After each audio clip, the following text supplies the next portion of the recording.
To be fluent, for me, to put it in a poetic way, means that you have to speak it with your heart, not with your mind. Now, how many languages can you speak with the heart? So that is the question.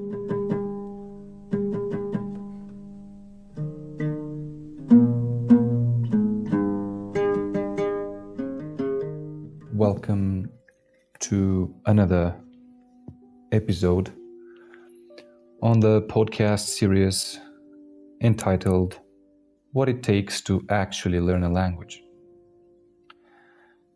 In the last episode, we have gone through topics like the core question before we even start learning a language, which is, why do I want to learn a language? And in answering that question, we need to be sure of the two fundamental pillars, which, as we have seen, they are passion or motivation / interest, and need / obligation. We have also gone through the language ecosystem, the interdependence of language, the interconnectivity of the language, the cultural, social, and traditional factors, words, emotions, experience, and also through the process of learning.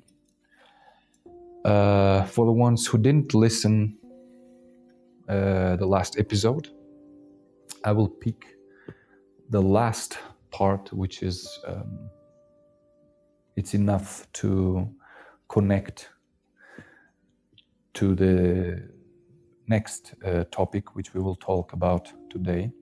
And that is that in order to actually learn a language, we cannot exclude the language part from everything else that connects it. Factors like, as I mentioned previously, culture, tradition, the social mindset, and so on and so forth. So, connecting now to the next topic, so the second episode entitled The Fallacy of the Fluency. We are now ready to talk about fluency and what it takes to achieve fluency. The myths about fluency, mistakes, and other popular and half famous sold ideas. And I say sold because most of these ideas are actually just like the word says, they are sold, they are not given based on the reality of the situation. In other words, the person who claims to say that one can become fluent in such a short period of time, or that one has fluency in many languages, these claims have a certain background. So in this episode, we will talk about specific topics like fluency in more than 2 languages, ... actuality or fantasy, practicality, and considerations. Also, we will talk a little bit about the organic way of learning versus the non-organic, so to say. So let's start, let's dive in straight away and explore this idea that one can be fluent in more than 2 languages. So straightforward, to become fluent in a language, what does it mean? As we have discussed in the previous episode, language is connected to all these other factors. Therefore, to be fluent in a language, one cannot escape from these factors, and therefore one has to make part of it. One has to dive deep into the culture, into the family structure, into the tradition, not necessarily partaking in it, but at least, let's say, a long-term witness. So this is the case of people who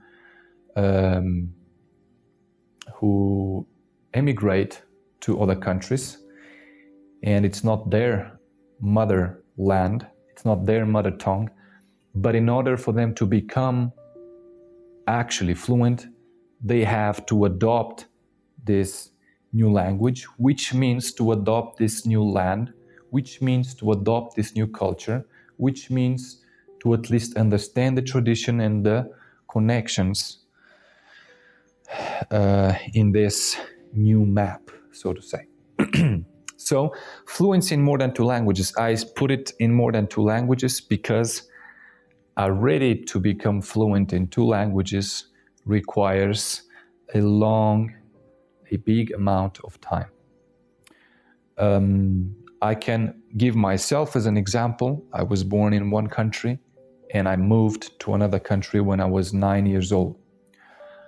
With the time, the country where I was born and its language got a little bit lost, but something that cannot be lost at all is that imprint of the culture and of the tradition. And when one speaks, even though certain words are forgotten, one still speaks with that heart, so to say, because it's entirely connected to the family tradition, to the whole culture, etc., etc. So after I moved to a new country and I lived there for another 10 or 11 years, I adopted this new culture. Again, I went through the same process and I adopted that new language, and it happened to me that I spoke that second language better than the first. So even this concept of mother tongue, it's not entirely correct, because actually your mother tongue can be a second tongue. In other words, can be the tongue that you got to learn in a foreign country, but because you live there for longer time, you absorbed it in a much more complete way. Now, this takes at least, let's say, some 20 years to be able to say that now you are fluent in two languages. You got these two languages, the mother tongue and then let's say the mother-in-law or the adopted tongue. Of course, you can be fluent in both, but even in this case, you have to put some effort in it, and you have to literally adopt 100% that second language in order to be fluent. Because I met people that went through the same process as I did, and they don't speak as well as I do. Why? Because they didn't manage to go deep into the culture. They were not interested enough in the tradition, in the literature, and so on and so forth. That's the first point. So, actuality or fantasy. So, I would put it in this way. Fluency in more than two languages, unless you go through all these processes, it is literally impossible to be fluent in more than 2 or 3 languages. And even if you say 3, that would require that you live a long period of time in 3 different countries, 3 different cultures, and you adopted all those languages that are not the mother tongue. So this is the actuality part. When someone doesn't go through all this process, for me, that's just a fantasy. You can be versed in a language, but that doesn't mean that you are fluent. Fluency is like top-notch, top quality managing of the language. And even one can even not speak it so well, but is absolutely aware of all the environment, all the ecosystem around the language. To be fluent, for me, to put it in a poetic way, means that you have to speak it with your heart, not with your mind. Now, how many languages can you speak with the heart? So that is the question. Then we go to practicality and considerations. I think we already treated some of the practicalities. Practically speaking, to be fluent in more than 2 languages, you will have to go through long periods of time living, diving deep in the cultures of these languages that you will speak. And these are the considerations as well. So when we see these videos on YouTube, when we see these people claiming and trying to convince you that you can be fluent so quickly in a language, a second or a third language, we have to be aware that's just some kind of advertisement. We have to be aware that that's fantasy. Let's put it straightforward. And especially when someone is claiming to be fluent in more than 3 languages, we have to take that with a little bit of salt and spice, because not to diminish the person, but just the claim. One can definitely be versed in many languages. There are people who can be versed in more than 10 languages. But that doesn't mean that they are fluent. So we have to separate these 2 things. Unless, how can one live a life to be able to be fluent in 10 languages? Can we imagine that? Okay, I want to make this podcast a bit shorter than the last one. So let's add some considerations. Fluency. I would say that in order to learn languages, one has to pick one as the center, and one has to be fluent in one. Because as soon as you learn more languages, what happens is that the levels of the first ones that you learn, the first in the list, they will slowly dissipate and they will lower. So if we can see this as a graph, the first ones in the line,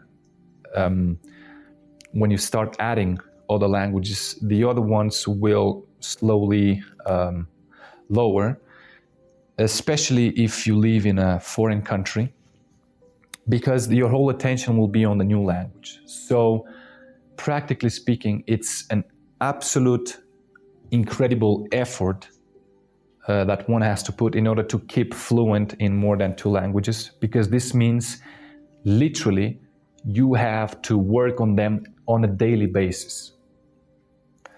That means deep reading, deep listening, and the most important factor, practicing them. And how can you practice more than 2-3 languages on a daily basis so that you can keep with them at a fluent level? All right, that's all for now. We are almost on 15 minutes. This is the second episode of this first series of podcasts. I hope you enjoyed, and I would like to have some of your feedback.